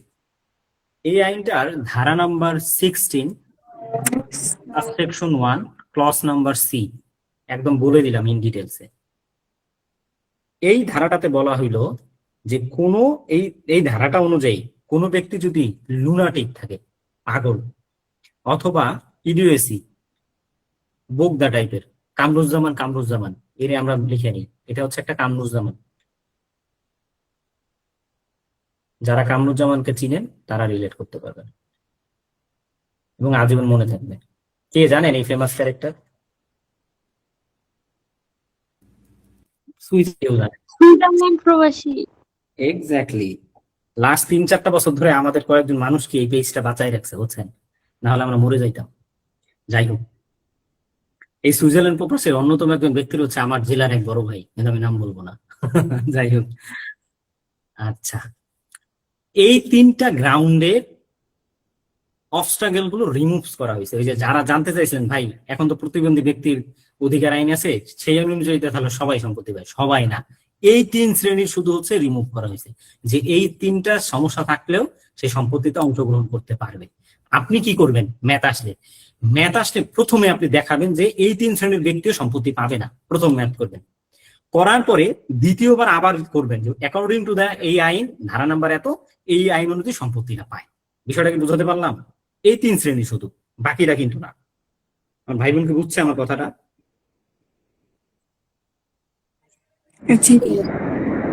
এগুলো অনেক অনেক কি ক্লাসে আছেন? একটু ভাই একটু ইন্টারাপ্ট করি, অনেক কি ক্লাসে আছেন? জি ভাই। অনেক দেখেন তো ক্লাসগুলো টাইমিং দেখাচ্ছে কিনা, নাকি ক্লাস কন্টিনিউ করা যাচ্ছে? না, টাইমিং দেখাচ্ছে না। ওকে, ঠিক আছে। আমি বুঝলাম না, মানে আমি গত রাতে আমার ফ্রেন্ড জার্মানি থেকে আমাকে সব সিটিং করে দিছে, ওই আমাকে সবকিছু করে দেয়। তো গতকাল দেখলাম 100 মেম্বার্স প্লাস জয়েন করার কথা, আমি ভাবছি 300-400 জয়েন করতে পারি, অ্যাটলিস্ট 200 করবেই। আনফরচুনেট 100-র বেশি জয়েন করতে পারবো না। যাই হোক, সবাই রেকর্ড দেখে নিবে, ইনশাল্লাহ আগামীকাল সকালের মধ্যেই রেকর্ড গ্রুপে চলে যাবে। আচ্ছা, কি যেন কোশ্চেন করতেছিলেন, কেউ বলেন। ভাইয়া এই যে লুনাসি ইডিওস এগুলো একটু বাংলাগুলো যদি একটু বলে দিতেন। আচ্ছা ভাই, এগুলো আমি বলে গেছি। লুনাসি হচ্ছে ওই যে পাগলামি, যাকে আমরা বলি, ওই যে সুন্দর একটা ভাষা আছে, সাউন্ড মাইন্ডেড, মানে একটু পাগলামি টাইপের। ইডিওসি মানে একটু বোগদা টাইপের। এগুলো আরো সুন্দর সুন্দর বোগদা না, এই কামরুজ্জামান বলতে বলতে এগুলোর সুন্দর বাংলাতেই পারেন, একটু বলে যান। লেপ্রোসি হচ্ছে কুষ্ঠরোগ। স্যার, পাগল, উন্মাদ এবং কুষ্ঠরোগী। আচ্ছা, পাগল, উন্মাদ এবং কুষ্ঠরোগী। কিন্তু কামরুজ্জামান তো বোগ না, উন্মাদ বলা যাবে না।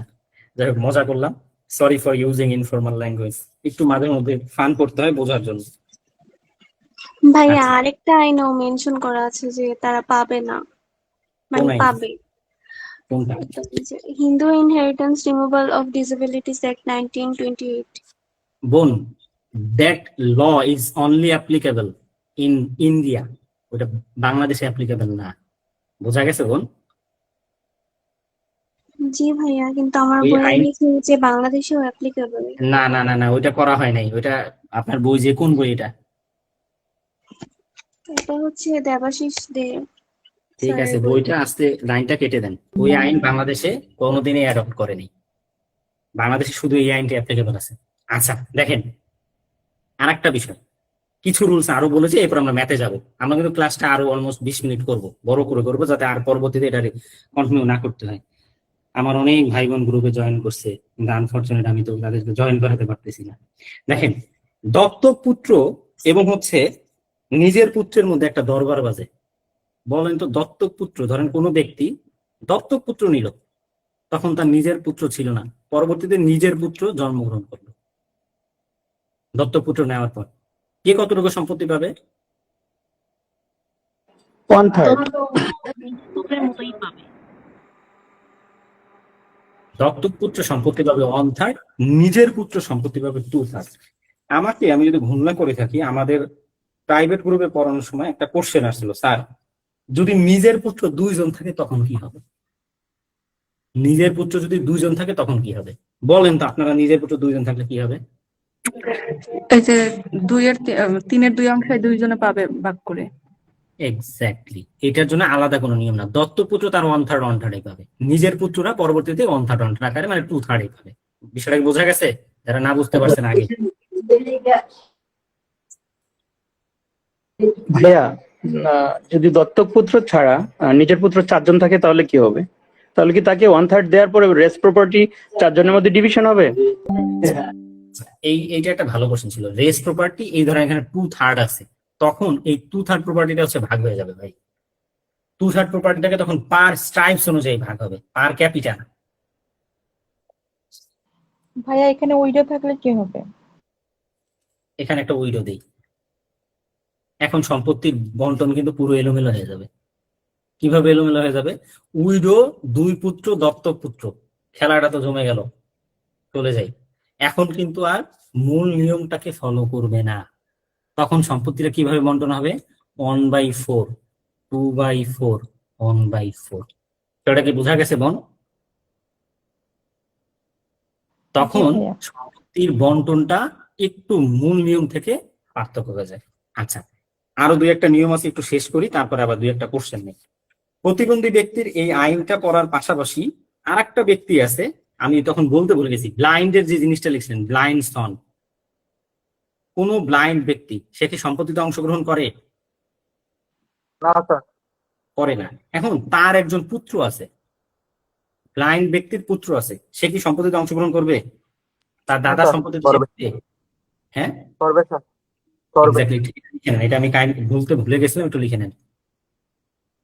এন্টাইটেলড ফ্রম ফাদার, দাদার থেকে সে সম্পত্তি পেতে পারে, তার সেই অধিকারটা আছে।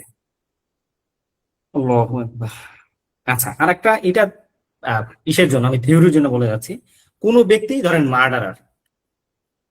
মার্ডারার ব্যক্তি, তিনি কি সম্পত্তিতে অংশগ্রহণ করে না, তাই না?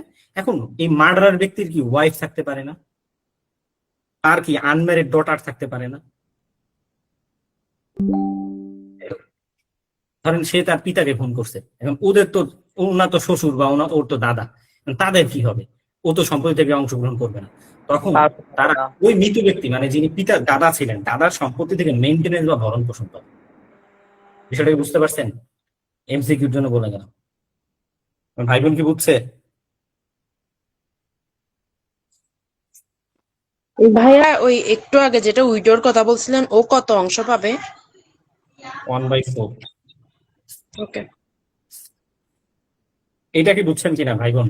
যে মার্ডারার বা যে কোনো ব্যক্তি, এটা মার্ডার হবে এমন না, মানে যে ব্যক্তি সম্পত্তির অংশীদারিত্ব থেকে বাদ যায়, এক্সক্লুডেড হয়, তার যারা স্ত্রী থাকবে বা তার যদি আনম্যারিড ডটার থাকে, তারা ওই আগের যে ব্যক্তি মানে যার থেকে পাওয়ার কথা ছিল, ধরেন এক্স নামের ব্যক্তিকেও এই মার্ডারার খুন করলো বা কোনো কারণে সে বাদ গেল, তখন এক্স নামের ব্যক্তি সম্পত্তি থেকে তারা হচ্ছে ভরণ পোষণ পাবে।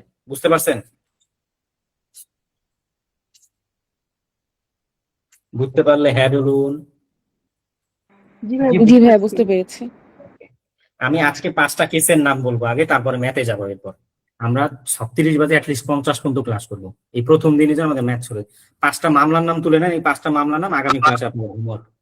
এটা হচ্ছে মাদুরা ভার্সেস মুট্টো রামালিঙ্গ, দাঁতে করে ব্যথা, এই নাম বলতে গেলে মুট্টো রামালিঙ্গা। শুধু মূল কথাটা 2-3 লাইনের মধ্যে নোট করবেন। দ্বিতীয় কেসের নাম লিখেন শ্রী বালাসু ভার্সেস শ্রী বালাসু নামিও। স্পেলিং এর সাথে নামের কোনো মিল নাই। এ থাকবে না, এটাই সায়েন্স। শ্রী বালাসু ভার্সেস শ্রী বালাসু নামিও।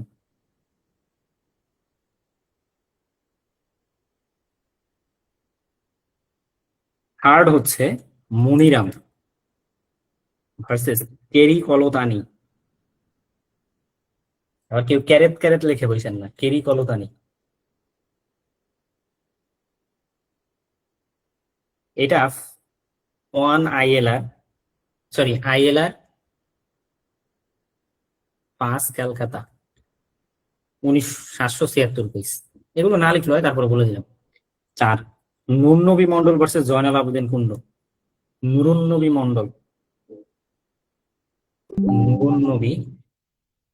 মন্ডল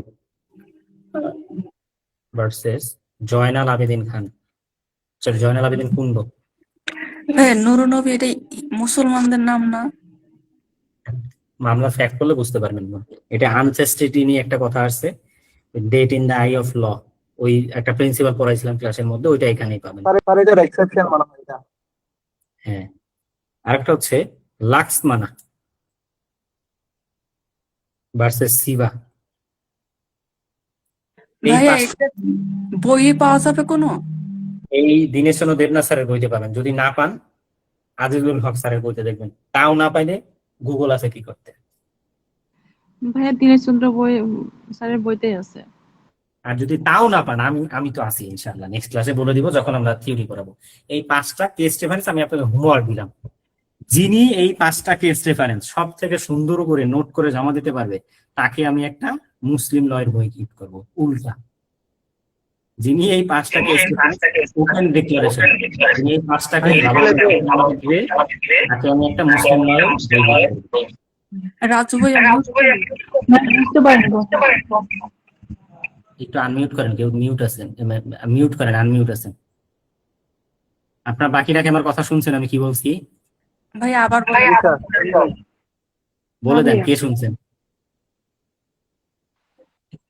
এই 5টা কেস যে সুন্দর করে সামারি করতে পারবে তাকে একটা মুসলিম লয়ের বুক গিফট করা হবে। ঠিক আছে, গুড। সময় হচ্ছে 3 দিন। আজকে আমরা এখন ম্যাথ প্র্যাকটিসে যাই। চলেন, এতক্ষণ তো অনেক পড়াশোনা হয়নি, দেখি আমরা কিছু পারি কিনা। বলেন আপনারা এই কোশ্চেন বলেন।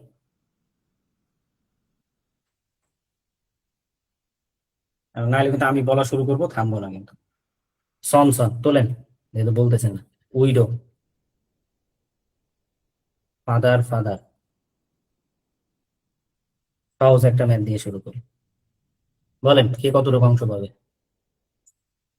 সনসন half, widow half. Father father সম্পত্তি পাবে? বাদ যাবে।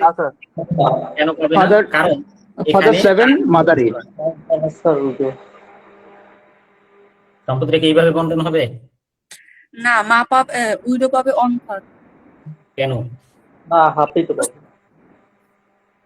ভাইয়া সনসন বলেননি? সনের পরিমাণ অংশ, তাহলে হাফই পাবে। না না, এখানে তো সন সন মানে পুত্রের পুত্র, উইডো হাফ হাফ সম্পত্তি। বুঝে যান, আপনারা যখন ম্যাথের এক্সপ্লানেশন লিখবেন, আমি সহজ এই ম্যাথটা দিয়েই একটা ম্যাথের বিস্তারিত বুঝাই কিভাবে লিখবেন। আপনারা একটা ম্যাথ পুরোটা লিখবেন সন সন, এখানে কিন্তু লেখার সময় পুরোটা লিখবেন। আমি একটু সুন্দর করে একটা ম্যাথ আপনাদের হিন্দু লয়ের একটা ম্যাথ যখন সলভ করবেন খাতাতে কিভাবে লিখবেন আমি আজকে বুঝাই দিচ্ছি। একটা ম্যাথ আসছে সন সন, সন সন, সনস উইডো। এরপরে ধরেন আছে হচ্ছে ডটার,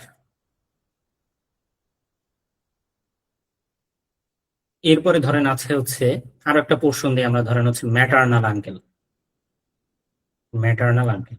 এই 5 জন ব্যক্তি আছে, আপনার ম্যাথটা সলভ করতেছেন, ঠিক এইভাবেই ম্যাথটা সলভ করবেন।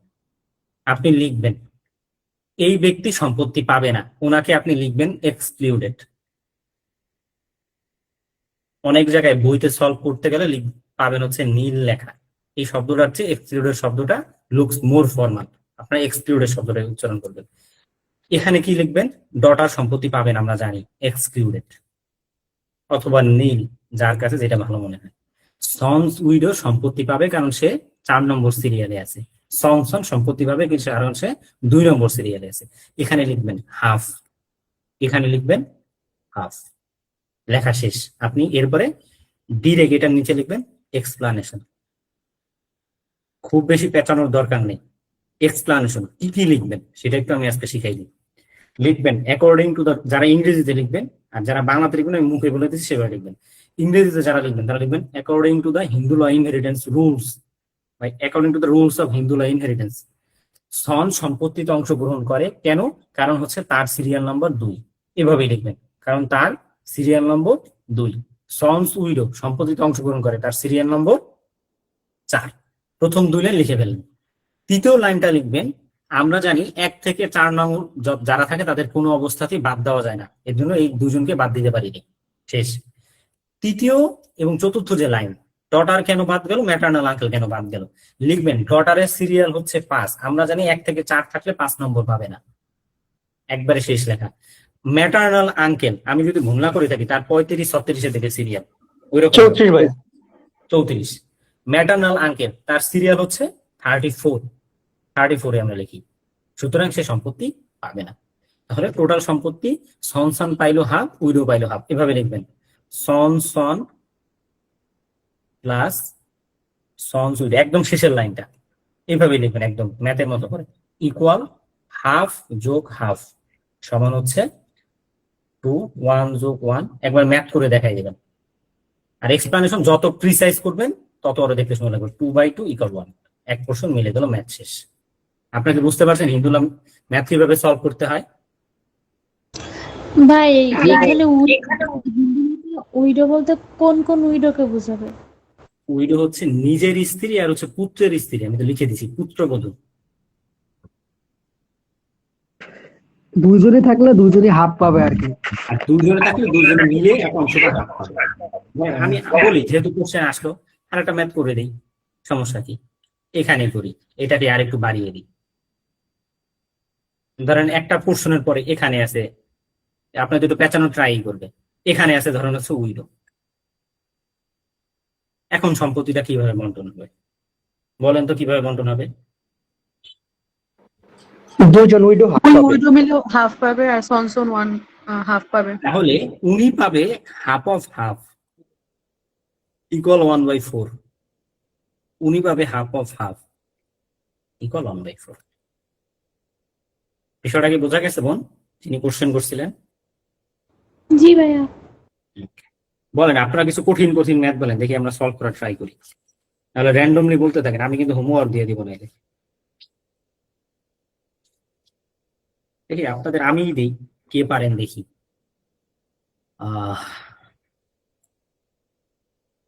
সন ডটার সান তুলেন, খুব ফাস্ট করবেন, কাইন্ডলি না দেখে লেখা ট্রাই করবেন। যারা একদম পারে না তারা দেখে লিখবেন, যারা পারেন না তারা এই আমি যে ম্যাথ দিচ্ছি দেখে দেখে করবেন ম্যাথ। এই দেখে দেখে করতে করতে একসময় পারবেন। ডটার সান, আর একটা হচ্ছে সিস্টার, আর একটা হচ্ছে ফুল ব্রাদার্স ডটার,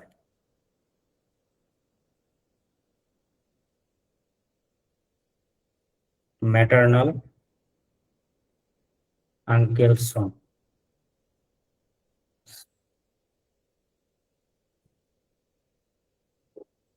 ফাদার্স ব্রাদার্স সন সন। করেন, এই ম্যাথটা করেন, দেখেন কে পারেন। না পারলে আমি আসি, চেষ্টা করেন পারেন কিনা।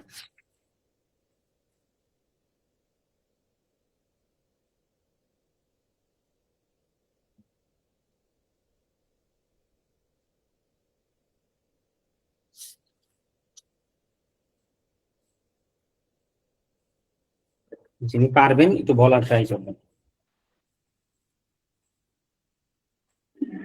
ভাইয়া ফাদার্স ব্রাদার সন আগে পাবে, আচ্ছা, কে কে বাদ যাবে এটা আগে বলি। সিস্টার বাদ যাবে, বাদ, ম্যাটার্নাল আঙ্কেল সন বাদ যাবে, ম্যাটার্নাল ফুল আঙ্কেল সন, ডটার বাদ যাবে, ফুল ব্রাদার ডটার্স, ফুল ব্রাদার্স ডটার বাদ, সন ডটার সন। সন ডটার সন 25 নম্বর, তো ওটা হচ্ছে ফুল ব্রাদার সন সন, এটা হলো ফুল ব্রাদার সন সন, হ্যাঁ এটা হলো 9, ফুল ব্রাদার সন 10। ভাইয়া ফুল ব্রাদার সন সন ফুল প্রপার্টি পাবে, ওটা 10 নম্বর সিরিয়াল। সন্তান পাবে শিওর, ভেবে বলেন, ভুল করেন না। এখান তো ফুল ব্রাদার ডটার সন তো নাই। এইটার কথা বলতেছি, ও দেখেন সরি ভাই, আমি না এটা আমি ভুল লিখছিলাম, আমি ফুল ব্রাদার। হ্যাঁ ভাই, ফাদার্স ব্রাদার সন সন পাবে তো সঙ্গে। এটা কিন্তু ব্রাদার্স সনসন না, এটা হচ্ছে ফাদার্স ব্রাদার্স সনসন। ফাদার্স ব্রাদার্স সনসন কি সম্পত্তি পায়? চাচাতো ভাইয়ের ছেলের ছেলে। ফাদার ব্রাদার, হ্যাঁ চাচাতো ভাইয়ের ছেলের ছেলে, মানে সরি আপনার চাচার ছেলের ছেলে। আপনাকে বিষয়টা বুঝেন নাই, আমি কিন্তু পেঁচাইছি। ভাই এটা তো পাবে 17 নম্বর। কত নম্বর? 17। 17 তো কি বলছে? Paternal uncle son son. আমি প্যাটার্নাল আঙ্কেলটাকে ঘুরিয়ে শুধু ফাদার ব্রাদার লিখছি। বিষয়টাকে বুঝতে পারছেন?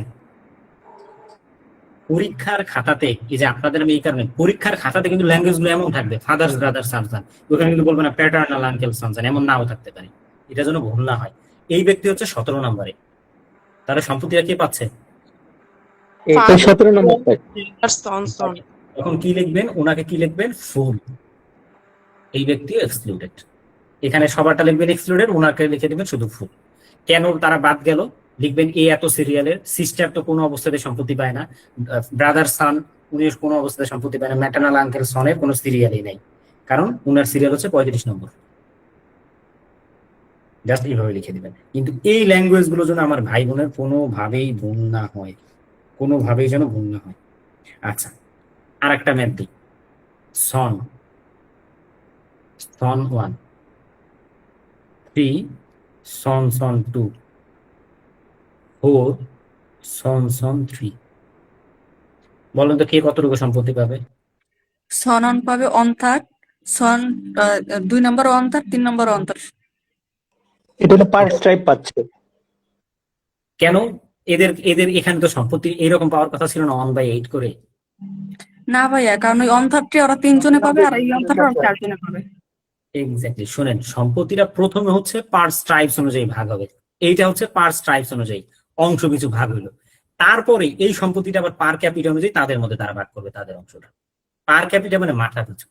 তখন তারা হচ্ছে 3 জন, তাহলে 1/3 পাবে 3 জন, তাহলে সম্পত্তিটা ভাগ হবে এরকম 19 19 19 তাদের মধ্যে। বুঝলেন? এখানে আছে 4 জন, তাদের মধ্যে সম্পত্তিটা পার ক্যাপিটা অনুযায়ী ভাগ হবে 112 112 112 112, আর তারটা তো তার অংশ হিসাবে থেকেই যাবে। বিষয়টা কি বুঝাতে পারলাম? এটা না লিখলে ভাইয়া এই পাঁচটা না লিখলেও হবে, ভাইয়া এইটুকু মিলাতে হবে। জি আমরা মুসলিম লয়ে যখন করতাম তখন ওই যে যাইয়া হরে হচ্ছে কি সমান করে দিতাম, তো সেক্ষেত্রে এখানে হিন্দু লয়ে, সননের হ্যাঁ বোন, হিন্দু লয়ে এত বিস্তারিত করতে হয় না। হিন্দু লতে আপনি এই যে 1/3 পোর্শনটা বের করে দেখাইলেই হয়। বুঝতে পারছেন? জি ভাইয়া। আপনাদের হিন্দু লয়ে প্রথম কাজ দেই আমি, একদম প্রথম কাজ, সেটা হচ্ছে এই 5টা ম্যাথের বা 5টা কেসের পাশাপাশি আপনারা নিজেদের মতো করে র্যান্ডমলি 50টা ম্যাথ তুলবেন খাতায়। কয়টা? 50টা ম্যাথ, একদম 1 থেকে 37 পর্যন্ত বিভিন্ন পোর্শনের মানুষদের নিবেন, এবং শ্রী দীনেশচন্দ্র দেবনাথ স্যারের বইতে যত হিন্দু লয়ের ম্যাথ খুঁজে পাবেন এই বই পড়তে গিয়ে, একদম এই যে নেক্সট আমাদের 7 দিন বা 8 দিন ক্লাস আছে, এই পুরো সময়টা নিয়ে দীনেশচন্দ্র দেবনাথ স্যারের বইতে দেখবেন কিছু এক্সেপশনাল ম্যাথও আপনারা খুঁজে পাবেন। দোজ এক্সেপশনাল ম্যাথ ইনক্লুডিং হচ্ছে আপনারা নিজেদের মতো করে 50টা ম্যাথ তুলবেন খাতায়, নিজেদের মতো করে, আমার অপেক্ষায় দরকার নেই, র্যান্ডমলি তুলবেন। ধরেন সন দিবেন একবার, ফুল ব্রাদার সান দিবেন একবার, ম্যাটার্নাল আঙ্কেল সন দিবেন একবার, এরকম দিয়ে 50টা ম্যাথ প্রথমে খাতায় সাজাবেন, তারপরে সলভ করা ট্রাই করবেন, দেখবেন আপনি পারেন কিনা। করার সময় যারা একদম ফ্রেশার তারা অবশ্যই রুলস এর খাতা দেখে দেখে করবেন, আমি বলতেছি না দেখে করেন। যারা ফ্রেশার তারা দেখে দেখে প্রথমে শিখবেন যে আপনি পারতেছেন কিনা। যারা প্রো লেভেলে আছেন, যে অলরেডি জুডিশিয়ারি প্রস্তুতি নিয়েছেন, পারেন, তারা প্রথমে সিরিয়াল গুলো মেনটেন করে অ্যাটলিস্ট 30-35টা মুখস্থ করবেন ম্যাথ গুলোকে, তারপর না দেখে করার ট্রাই করবেন। আশা করি আমার ভাই বোন একটু হইলেও আপনাদের জন্য সহজ হবে। আমি লাস্ট আর 1টা-2টা ম্যাথ করাই, 50 পর্যন্ত ক্লাস নেওয়ার কথা ছিল, হয়তো 55 পর্যন্ত নিয়ে শেষ করে দিই। একটু ক্লাসটা আজকে বড় হইলো, কারণ আমি চাচ্ছিলাম ইনহেরিটেন্সের জন্য একটা ক্লাসই যথেষ্ট, বেশি করতে গেলে আপনারা এলোমেলো করে ফেলতেন। লাস্ট একটা ম্যাথ করি, এটা করে শেষ দিই। মাদার,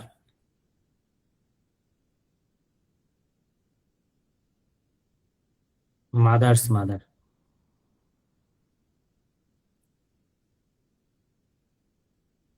ফাদার্স ব্রাদার, উইডো, 3 উইডোস,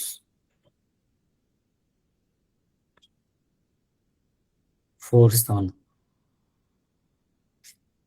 একদম সহজ একটা ম্যাথ। বলেন কে কতটুকু পাবে? হাফ পাবে 30। সবার আগে আমি বলি আপনাদের একটা কৌশল শেখাই, হিন্দু লয়ে সবার আগে বাদ কারা যাবে তাদেরকে বুঝবেন। কে বাদ যাবে বলেন? মাদার বাদ যাবে, মাদার ফাদার ব্রাদার বাদ যাবে, বাদ যাবে, কারণ তাদের সিরিয়াল আগে না। উইডোজ এবং 4 সন, কে কতটুকু অংশ পাবে? Half half. হাফ হাফ পাবে শিওর? না স্যার, পাঁচের এক অংশ ছিল তার 4 জন পাবে বাকি। এখানে কিন্তু আমি উল্লেখ করে দেই নাই যে একই পুত্রের সন তারা, এখানে 4 জন পুত্র হচ্ছে আলাদা। বিষয়টা কি বোঝা গেছে? কিন্তু এইভাবে কেন দিলাম, যাতে আপনারা একটু কনফিউশনে ভোগেন।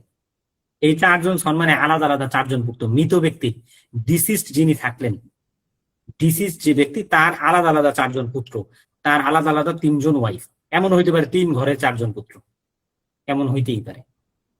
3 জন উইডো যতজনে থাকুক না কেন তারা সবাই মিলে এক অংশ পায়, একজন পুত্রের সমান অংশ পায়। সোজা কথা, আরো সহজ করে বলে, একাধিক উইডো থাকলে তারা সবাই মিলে একটা পুত্রের অংশ পায়, আর পুত্র 4 জন, তার 4টা ভাগ পাইলো, টোটাল দিয়ে 5/5 ইকুয়াল 1%।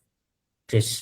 হোমওয়ার্ক আবারও বলে দিচ্ছি, যারা সিরিয়াস ভাবে পড়তে চান কাইন্ডলি আপনারা 50টা ম্যাথ খাতাতে তুলবেন, এবং আগামী 7 দিনে আমাদের যত ক্লাস হবে এই 7 দিন ক্লাসে আপনারা চেষ্টা করবেন শ্রী দীনেশচন্দ্র দেবনাথ স্যারের বইতে যত ম্যাথ আছে ম্যাথগুলোতে খাতাতে সলভ করে একটা খাতাতে নোটগুলো যেন নিয়ে নিতে পারেন। আশা করি আপনারা উপকৃত হবেন। প্রথম দিকে স্টুডেন্ট জায়গা দিতে পারি না, এখন 70-80 জন মাত্র আছে। এই হচ্ছে সমস্যা, যে আমরা ক্লাসগুলো করতে পারি না। রেগুলার ক্লাস করেন, হিন্দু লতে আপনাদের ইনশাল্লাহ আমি অন্তত বস লেভেলে পৌঁছাই দেবো, চেষ্টা করবো বস লেভেলে পৌঁছাই দেওয়ার। আমাদের পেইড ব্যাচের অনেকেই আজকে জয়েন করতে পারেনি শুরুতে, আমরা বাইরে যাতে আপনাদের অ্যাক্সেস দিচ্ছি, তারপর নেক্সট দিন আমরা ইনশাল্লাহ সলভ করে ফেলবো। যাদের যেই কোশ্চেন আছে চাইলে আমাকে জিজ্ঞাসা করতে পারেন রিগার্ডিং হিন্দু ল ইনহেরিটেন্স, অথবা অন্য রিলেভেন্ট কোনো কোশ্চেন থাকলে আমাকে জিজ্ঞাসা করতে পারেন। ভাইয়া ইনহেরিটেন্স এর কি আর ক্লাস হবে? আচ্ছা, মানে ডক্টর এগুলা? আচ্ছা, ইনহেরিটেন্সের লাস্ট দিকে আমাদের হয়তো যেদিন আমি লাস্ট ক্লাস নিবো ওই দিন একটা কনক্লুশন আর একটা ক্লাস নিতে পারি। আর এই 7 দিন আমি তো ম্যাথ গুলো দেখবো আপনাদের, আমি আপনাদের গ্রুপ গুলোতে হোমওয়ার্ক গুলো তো দেখবো। প্রত্যেক দিনই পড়া আছে, এমন যে না যে নাই, প্রত্যেক দিনই আছে। আর একটা বিষয় ভাই, আমি একটু আপনাদের সবাইকে বলি, এটা আমার পার্সোনাল ভিউ, সেটা হচ্ছে আপনারা কখনো কোনোদিনও অন্যের নোট নিতে চাইবেন না এবং পিডিএফ দেখে পড়বেন না। এই দুইটা কাজ করে নিজের পায়ে নিজে কুড়াল নেবেন না, এটা কিন্তু আপনার বড় ধরনের ক্ষতিগ্রস্ত হবেন। আপনি আপনার নিজের নোট তৈরি করবেন, আমার নোটের প্রতি আপনার ভরসা করার কোনো দরকার নেই। আপনি আপনার নিজের নোটটা করবেন। আপনি আমার নোট, হ্যাঁ কি করবেন, আমার নোটটা আপনি নিলেন, আরো 2 জায়গায় নোট নিলেন, ওইটা দেখে আপনি আপনার নিজের মতো নোট তৈরি করবেন। দেখেন আমি যখন একটা নোট তৈরি করি, আমি 5টা বই পড়ে তারপরে নোট করি, তার মানে আমার 5টা বই পড়তে হয়েছে, কিন্তু আপনি কিন্তু শুধু আমার নোট পড়তেছেন, তার মানে আপনার জ্ঞানটা কিন্তু কনক্লুসিভ না। এই ভুলগুলো জীবনে করেন না। এটা আমি আপনাদের শুরু থেকে, যেহেতু আপনার 19তম দিবেন অনেকে মেজরিটি এখানে, আপনাদের সবার প্রতি আমার এটা একবারে সুপরামর্শ বলতে পারেন, এটা মাথায় রেখে পড়াশোনা করবেন। আমার মনে হয় ইনশাল্লাহ আপনারা ভালো করবেন।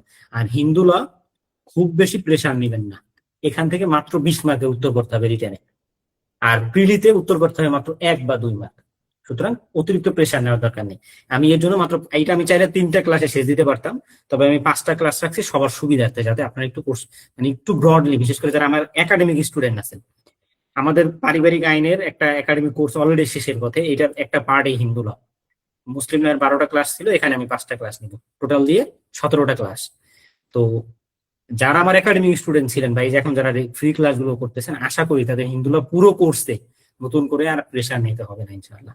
আপনাদের থেকে আমি 2-1টা কোশ্চেন নিই, যদি বুঝে থাকেন বা কোনো কোশ্চেন থাকলে আমাকে জিজ্ঞাসা করতে পারেন, any question, floor is open.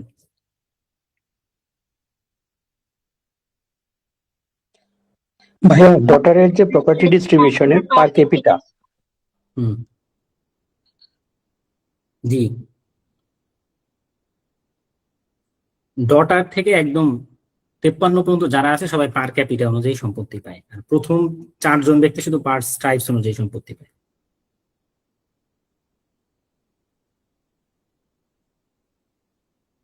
বিষয়টা হচ্ছে এইরকম, আর একটু সহজ করে বলি, সবাই তো বুঝবে না। ধরেন 3 জন ডটার আছে, 3 জন ডটার আছে আর 4 জন সন আছে, কথার কথা, 3 জন ডটার 4 জন সন, আমি জাস্ট আলোচনার জন্য, সাধারণত কি সে সম্পত্তি পায় না, কিন্তু তারা যদি সম্পত্তিতে থাকতো তখন কি তারা বাদ ছিল যে তারা পার ক্যাপিটা মাথা পিছু অনুযায়ী হিসাব করে পাইতো, এতটুকুই, আর কিছু না। আচ্ছা, ক্লাসে অনেকেই জয়েন করছিলেন, আমি জানি না কতটুকু আপনাদের দিতে পারলাম, আমি চেষ্টা করেছি আমার সীমাবদ্ধতার জায়গা থেকে আপনাদের দেওয়ার। আশা করি ইনশাল্লাহ আপনারা উপকৃত হয়েছেন। আর আমরা সামনের ক্লাসগুলোতে, বিশেষ করে আমাদের মেসেঞ্জার গ্রুপগুলোতে, 3টা গ্রুপ আছে আমাদের এই হিন্দুলা কোর্সে, 700-র উপরে এনরোল করছে। তো সবাইকেই হয়তো আমি ক্লাসটা পৌঁছাতে পারিনি, যেহেতু 100-র উপরে জয়েন করতে পারিনি। ক্লাসটা রেকর্ড গ্রুপে যাবে আমাদের রোমান ল স্কুলে, ক্লাসটা আগামীকাল পাবেন, যেহেতু গুগল ড্রাইভে আপলোড হতে টাইম লাগবে। আগামীকাল ইনশাল্লাহ আপনাদের গ্রুপে দিব। নেক্সট ক্লাস আগামীকাল রাতে ঠিক একই টাইমে হবে, 9:30-তে। টিল দেন আপনারা আমার জন্য দোয়া রাখেন। আর আজকে প্রাইভেট গ্রুপে জি, প্রাইভেট গ্রুপে তো যাবে, ভাই একটা ওটা প্রশ্ন তো আলাদা। করবো ভাই, একটা প্রশ্ন করবো ছোট। বলেন বলেন ভাই, বলেন বলেন। ভাই